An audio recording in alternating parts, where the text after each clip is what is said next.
C'est juste ça le secret. Katumbi fait peur. Baby, moto yo soto kena yeboye. Tina l'élection 2023. Katumbi.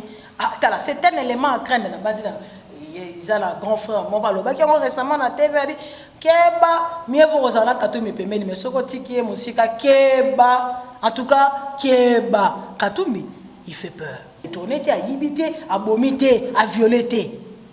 Donc, to sengi na yo président de la République vraiment so ko tala émission auto bondeli na yo bimisela biso ndiko la biso pe to fêter na ye to sepela pe longo na yo ata baluki bacha bakale batsala nyonso to bawe ko sala mais pona biso Katumbi président na 2023 kotambola boyete ayebaki yango jakinda la grand esprit a moto avertisaka aesa ki biso lobaka abi président Moïse Keba na FCC rénové Keba ba aussi biso touche alobaka ngo président Moïse Keba na union sacrée oyo parce que ayebaka makamunini auta kunate ayebi azalaka na mende azalaka na kabila ayebi bisika wala ayebi bato wana ndenge batambolaka yango wana omoni atala oyo komi FCC rénové moyen to tcha lokolo boyete président Moïse zala na Keba pona yebi ndako wana bien yango wana ozo komona kotelemela ya ndeko na biso ndala ememi eti na boloko oyo toza komona lelo but ya bokangami ya Jakindala eza juste parce que a telemelaki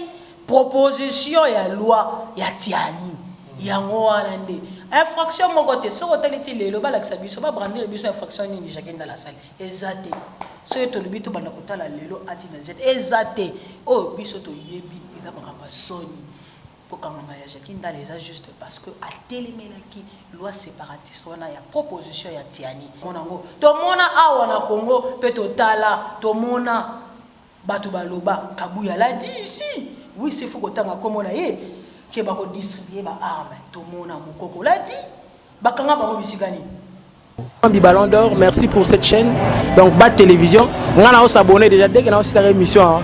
Donc, on a s'abonner déjà dans Bangouna Bat TV. Bim. Au bazo quand la image est à la mabe. Panzana. Fongwa. Bat TV puissance. Bienvenue dans votre émission. Je reçois pour vous Madame Mikoko et Kanda. Naeto Mekosola Marabubeli. Azali cofondatrice ya DKP Oyo. Na Moukousse, Barobi Dynamique Katumbi président et puis proche collaboratrice ya Jakindala. Naeto Kabola Makanisi ya DKP P Koeba évolution état de santé et puis niveau dossier ya Jakindala et comme Madame Mikoko, bonjour. Bonjour papa. Bonne santé. Oui, Nangolo Nzambe tout va bien. Malgré quoi que ce soit, toujours garder toujours le main levée. D'entrée de jeu déjà, Dynamique Katumbi, président, Oyoza, cofondatrice. Eza parti politique, Eza Asbel, Eza Dynamique Katumbi président, CAP 2023, Eza structure manque d'appui, tout chacun en place, na likanisian de Konabiso Jakindala, Waza fondateur Nango. Na baninga mosusu to benganaki to bengisi to vandi lisanga to lingaki to créer structure moko oyo eko mema président na biso national ya grand parti na biso ensemble pour la république na magistrature suprême na 2023 ya wana likanisi wana to vandaki na Jakindala to bité il faut to créer structure moko to babengi yango Dynamique Katumbi président CAP 2023. Donc, ce que tu comprends, les APK, ça fait les APK branches, na kati ensemble. Oui, il y a vraiment structure d'appui. Biso penato za structure d'appui na kati ya ensemble pour la République. Oeza ko kambamana président national na biso Moïse Katumbi Chapwe. Et Salamina Dynamique Katumbi président, il y a de cela déjà 2 ans. Depuis septembre 2019, to sanganaki, to sangisi makanisi na biso, tozo kenele le 3e année na biso, tozo continuer biso cap na biso to lobaki eza cap 2023. Cap 2023 c'est-à-dire que tozo kenela mapona mipona ko vandisa oya biso président na biso Moïse Katumbi. Cap 2023. Mais supposons, parce que jusqu'à preuve du contraire, le président Moïse a il y a union sacrée. Imaginons un peu le scénario balobi lelo que Ayo Kanina président Félix Tshisekedi il y a qu'au postuler du soutien. Donc que dynamique à tout président structure wane koufi. Bon, ngana koloba ete que biso na président Moïse Katumbi toza vraiment na contrat na biso ayebi yango malamu. Contrat na biso ezali ete 2023 azala candidat na biso na kati ya élection oyo ekoya na yango quoi qu'il arrive azala na kati ya union sacrée ou pas oyo biso toyebi contrat na biso il faudrait à respecter yango pe toyebisaki ye que pona biso za candidat pona biso toyebi que na 2023 tozokende na yo ata baluki batia bakale batsala nyonso to bakoki kosala mais pona biso Katumbi président na 2023. Dynamique Katumbi président, est-ce que ezali na ba province nyonso ya Congo to ezaka juste na Kinshasa? Na makasi vraiment pe na batant union surtout to sale to luka qui vraiment to vandi ça to faire asseoir dynamique Katumbi na biso président et c'est alors dynamique Katumbi président ils en a 24 provinces. Et dans 24 provinces, il y a Mboka na biso Congo. Et tout il y a 2 provinces où tous les gâteaux qui sont au Kalaming étaient à vendre sango. Déjà tous annoncé, peut déjà sorti officiel, peut tous annoncé installation. Il y a dynamique Katumbi à niveau il y a Afrique du Sud. Donc dynamique Katumbi est presque partout na RDC. Bisi ka nyonso ko kende. Tozo kende ki sangani récemment na yebi que dynamique Katumbi est assis na façon nyonso. Sur le 26 toi de 24 donc match exacté. Match exacté. Bon, sikoyo fonctionnement, vous fonctionnez comment? Il y a un président Tobozaka ndenge président Jacques Ndala yazaneka fondateur, yo cofondatrice. Vous avez une structure, vous avez un organigramme, vous fonctionnez vraiment. La dynamique Katumbi président est bien assis. Pour Tali Sabino et Tekoyebi Sabino, vraiment la dynamique Katumbi elle est bien assis. La dynamique Katumbi elle est structurée. Tous en a présidium, tous en a collège à fondateur, tous en a secrétariat Mobimba. Tous en a coordonnateur au niveau de la province, tous a vraiment la inspecteur, tous a vraiment assis dans la dynamique Katumbi. Donc, et là, de mon côté, ils ont échappé, on est structuré. Pourquoi? Parce que fondateur en Abisso, le fondateur Jacques Ndala, il y a vraiment il y a ordre, vraiment à Salamakambu, vraiment na organisation mobimba, à format Bisso vraiment qui toko pour na kosala et loko oyo tozana ngo ya bandi ke boye a bomoni au moins siège na Bisso national. C'est pour te dire que nous sommes vraiment organisés au sein de la dynamique Katumbi président. Si vous pouvez vous adhérer na kati ya DKP dynamique Katumbi président, et c'est bon, pour nous s'adhérer, il faudrait tout simplement qu'on se présente, oui. Si vous êtes un vrai katumbiste ou pas, oui, si vous soutenez Katumbi, oui, tout le monde a modalité, tout ça dans la catégorie, il y a au cadre, tout ça dans la catégorie, il y a cadre, tout ça dans la catégorie, il y a membres sympathisants. Donc, tout ça vraiment là, et ça noyau mobile en plus bien structuré. Ce qu'on y est, la siège na biso, ils sont sur Chikapa, juste dans la direction Éthiopie, on y est tout sololi, puis on y est la modalité, ils sont tous sur place. Si on a un peu de député, tous les ans on a structuré à point de lobby il y a président Katumbi pour un cap 2023. Bon, mais ça peut pas député, tous les ans juste pour nous soutenir. Pour la unité, tout ça va député. Tout ça la conquête du pouvoir, non? Donc tout mais ça va député, ceux qui ngongao et permettre à bise kokoka. Mais ça va député to ko ça. Pourquoi pas tous en député au aza abimi na kati dynamique Katumbi président ils a le coup pour na biso pe sa fierté. Il y a aux ba député à Bongo au ba ko bima na kati il y a dynamique Katumbi président.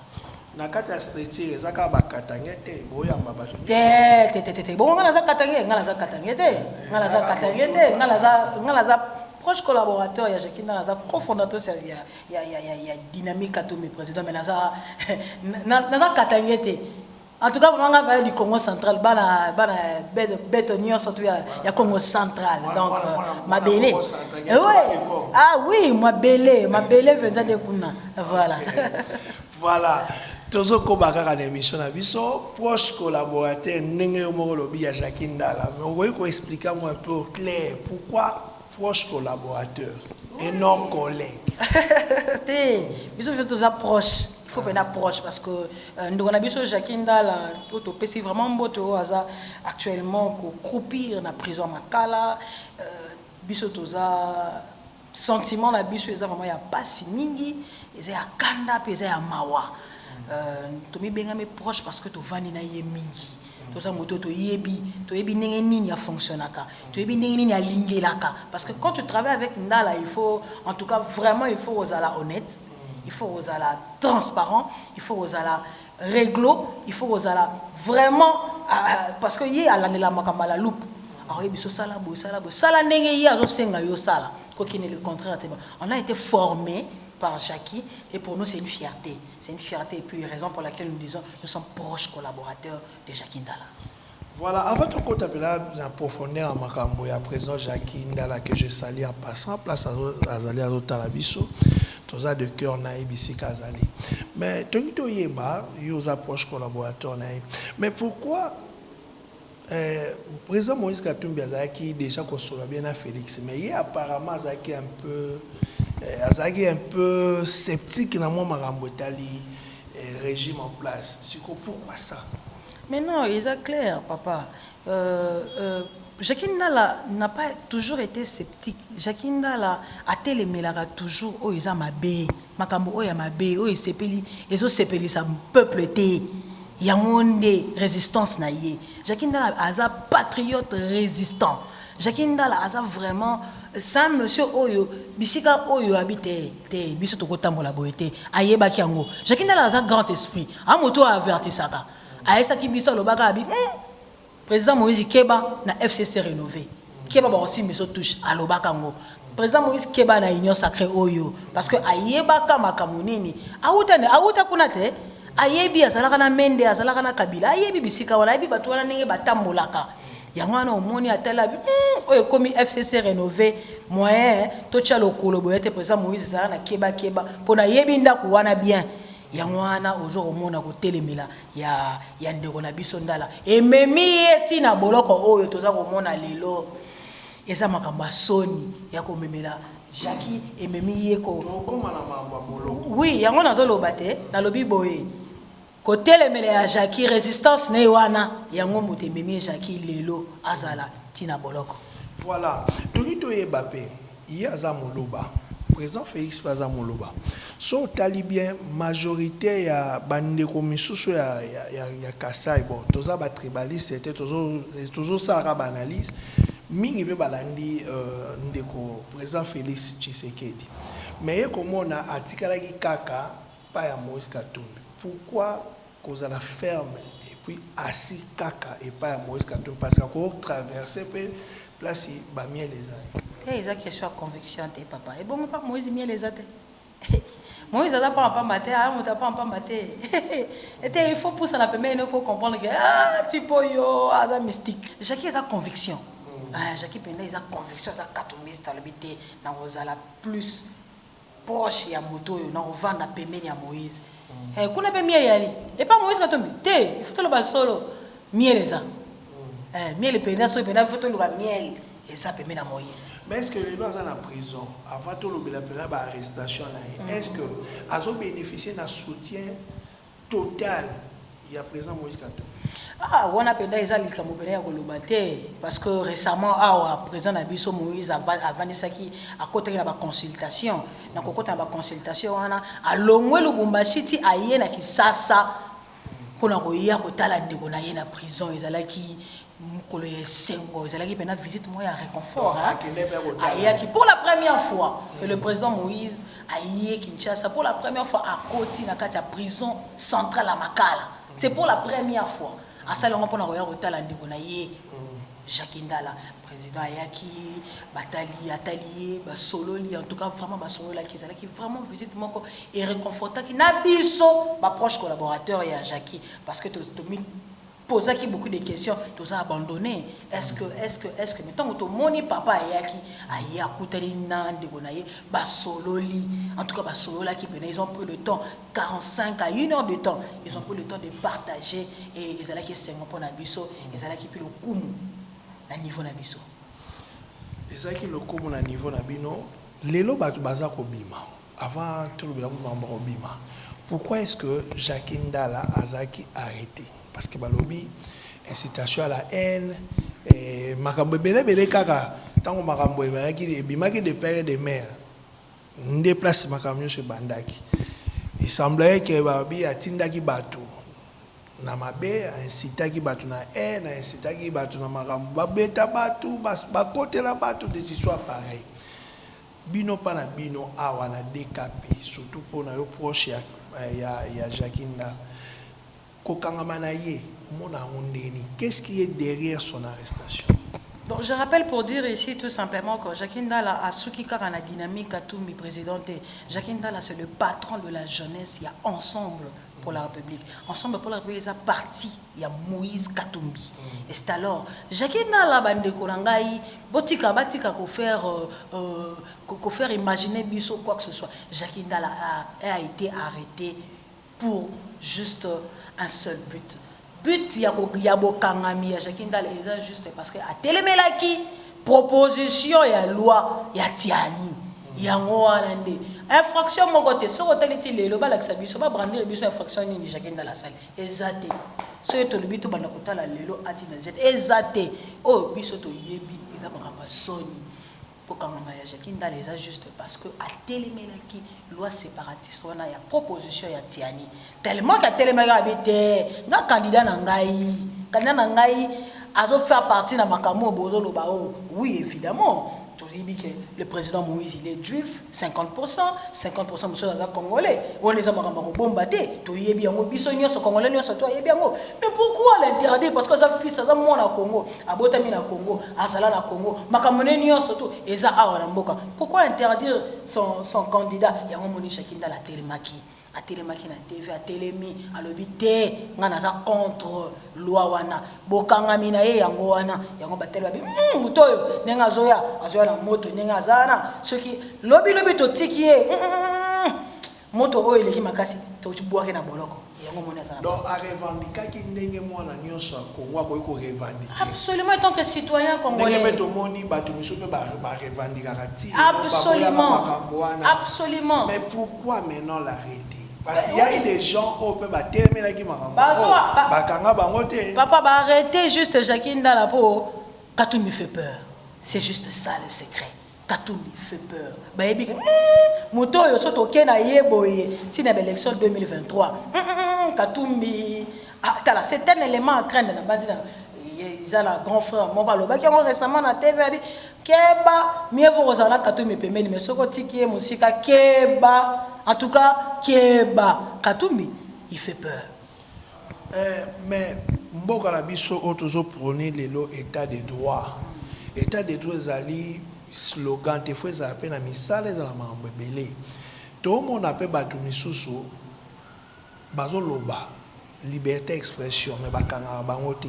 Et puis pour na kanga pe fois za na moi procédure parce que quand la total na télévision de bako kanga on dirait soit un voyou, soit il a été utilisé terme sans mandat de comparution, sans ni je pense que procédure. Jacques Ndala a été humilié.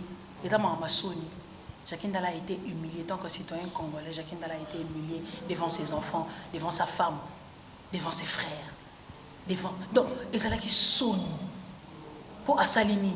Jacques Ndala a ibité, Jacques Ndala a bomaté. Jacques Ndala a détourné, Jacques Ndala a violé. Mais pourquoi aller à un niveau où ils ont soni? Tu dois comprendre que justice est vraiment sélective, ils ont soni pour le Congo.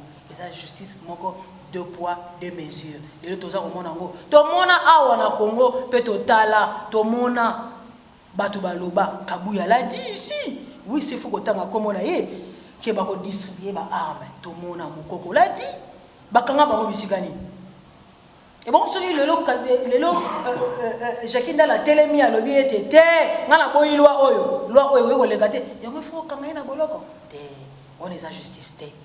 On a bien vraiment en tout cas on est à justice té. On est allé juste bozo favoriser ba oyo abino le collaborer na pouvoir il dépêche et ça Sony et ça makambo ya Sony pour na mboka. Tomoni pe ba batu moko batu miso ya mboka oyo ya kombo penza o ba détourna pe ba mbongo. Lelo baza libanda misusu bazui ba mesure de grâce et il semblait que misusu be ba façon ba bimé na ba prison ba comprendre té pour créer moi confusion. Et pourquoi Jackie Ndala bénéficier pe na moi nini wana grâce wana il y a un toza lo ba keza vraiment Sony pour na mboka na biso parce que tout le monde ba détourner ayibi ba million hein azalé na 20 ans ba kateli ici ba katela lié ayi na 20 ans et qui na 13 ans biku to la muki tongo mongo boy azali banda. Ils ont Sony. Bah blanchir facilement comme ça. Namoko a détourné. Ah, y a quoi tout moïbi monnaie sous confusion continue. Moi c'est que n'a quoi prendre pena détournement, blanchissement, tout est voyé bango pena na mboko pena que et ça les makanango. Parce que quand moi, y a des gens qui ba konga, il faut tout temps comme na yé. Yé pena yé pena to moni malamoko abimi na yé. Tu vas comprendre que justice à l'objet, non, justice, il faut qu'on révoque Batabongo. Mais ministre, il faut qu'on révoque le président de la République. Pour trouver jamais pour accepter Mama Boy. Bakonga a détourné l'argent de l'État. Mais les locaux, tu dois apprendre même, il a disparu, il n'est plus au Congo. Mais c'est quoi ça? Tu dois wapi. Si na niveau ni tu dois wapi na mboka oyo. Mais on te le croit la Jackie Ndala a vomité, a imité, a violé, a détourné. Et le il y a ma belle à sali pour mériter qu'on va dans la prison. A bopé si 22 mois. Non, tout cela na 24 na degré. Tu na deuxième degré 22 mois. Les locaux ozo kamisa kaka motu innocent ya batu, père de famille. Pourquoi jusqu'à ce niveau? Injustice wana to lingi yango té na mboka oyo. To lingi justice sélective té. Sur le dossier, n'est comme un niveau ni. Bon, jusque-là, on est là. Je sais que le président Moïse Katumbi... Tout ça, on a 22 mois. Tout ça, on a 22 mois. Tout ça, on a 24 mois. On a 2 mois. Tout ça, on a 22 mois. Puis, je peux te dire, tout la moukalora, paf. Quand même, grâce à le président, Tobondeli Nayo étant le garant du bon fonctionnement de la nation. Tobondeli Nayo, président, dans la pécane de Gonabiso. Mais c'est peut-être la personne qui a fêté dans Gonabiso. Parce que Jackie Ndala, mine de rien, à sa mouta pamba dans Congo, à Sala et Belé, au Yebi, combien de fois, mais là, Abima, meilleur journaliste. Et un amboka oyo donc tout quand certains de Gonabiso c'est notre frère et tant que citoyen congolais toyé ko plaider toyé ko senga libération na ye biso pe to na posa o fêter na ye ensemble za na posa na ye biso ba collaborateur to za na posa na ye famille na ye za na posa na ye moi c'est na ye Stevie Ndala za na posa na ye to za na posa na ye bana na ye bande ko na ye to za vraiment na posa na ye bo bimisela biso pe to fêter na ye azo pe grâce wana oyo azu mais yé au moins reçoit grâce oyo il y a solo parce que et sa prison il y a gloire il y a détourné a yibité a bomité a violé donc to sengi na yo président de la République vraiment ce côté l'émission auto bondeli na yo l'émission la biso ndikola biso pe to fêter na ye to sepela pe longo vraiment to sepela elongo na Jackie Ndala za valeur ya munene pona Congo na biso asali mingi et puis même na kati ensemble wana toyebi ke abundi makasi lelo ensemble soki lelo eza ensemble bongo lui il a contribué énormément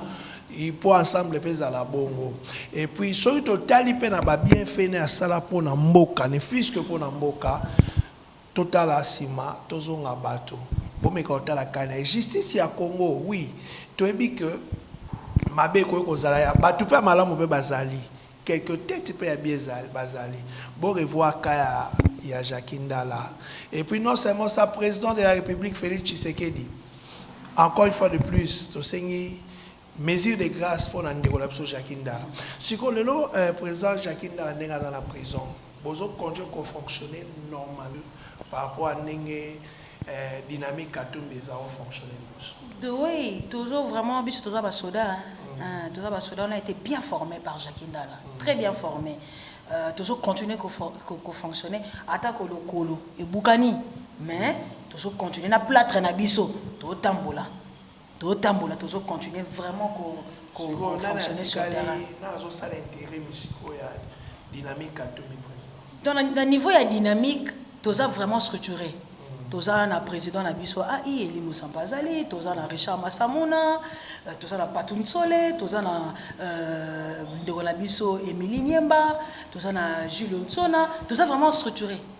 Toza na président, aza na comité na Mobimba, donc toza vraiment assis et structuré na niveau ya dynamique Katumbi président. Le niveau ya coordination, ya jeunesse et ensemble. Oui, on a vraiment structuré. Yé moko Jakinda la zo continuer ko sala musala na yé. Ata dans la prison wana, a zo continuer ko sala musala na yé. Parce que asa wana la cause à partie. Le quoi la cause à partie a yibité, a bomité, a violeté, il continue à travailler. Personne la coordination Mobimba Oeza juste ti na se bazo continuer ko travailler, bazo continuer ko travailler. Na minute où toza vraiment en plein travail, tozo ke kisangani, tozo bongo voyage na biso sortie officielle à partir na biso le 20, tozo ke kisangani. Donc toza vraiment toujours na fonctionnement malgré plâtre na biso, tozo boiter mais tozo sala toujours. OK, to comme na sous émission na biso mot de la fin dans les années, au pesi ba adresse, au pesi ba numéro, ya ba contact pour na bato nyos ba na posa ya ko s'adhérer na DKB. Oui, na Tony Bino Botondi vraiment na ndenge bolinga ki vraiment koyoka biso na mokolo ya lelo na kosenga eloko moko kaka ezali kosenga libération ya ndeko na biso Jakindala. Libération ya ndeko na biso Jakindala. Président de la République, s'il vous plaît papa, na sengi na yo vraiment kanisa ndeko na biso. Na landa ki discours no lobby kanisa ndeko na biso s'il vous plaît. Na kosenga na bato nyonso bandeko nyonso to ya dynamique Katumbi président. Ba nyonso bazali sika nyonso na province nyonso to garder le cap, to tenir vraiment bon malgré quoi nzamba bakoko na biso mvuluzi asa pia ko sala to ebiete que to fêter na Jakindala. Pe to kosenga eloko moko toujours musala discipline na kotala toujours cap na biso za 2023 Moïse Katumbi président. Merci. Adresse, rappel. Adresse na biso toza sur l'avenue Chikapa, direction Éthiopie, premier niveau. Autouni dynamique Katumbi, bureau na Moïse wana to kutana wana mikolonia sur 24h/24. Soko yega wana to kutana na biso. En tout cas ba numéro kutana important mais soko yega na bureau na biso. En tout cas toza bien assis. Au moins na biso pena na bureau na biso to ko vanda to ko solola. To ko lobela harmonie surtout. O pe oyebite to ko expliquer yo ndenge sengeli. Voilà, tout comme une souka émission. Merci na bonyo so balanda biso na rappeler bino que lelo to yamba ki to akine senga ko yamba cofondatrice ya dynamique Katumbi président moi na mboka na kombo ya madame Mikoko et Kanda. Voilà, tout comme une souka. Merci Patrick qui est derrière la caméra. Tokutani Balasima. Ciao. Ballon d'Or, merci pour cette chaîne. Donc, Bat Télévision, on a s'abonner déjà dès qu'on a cette émission. Donc, on a s'abonner déjà dans Bangouna Bat TV. Bim. Au bazo quand la image est à la mabé. Panzana. Fongwa. Bat TV puissance.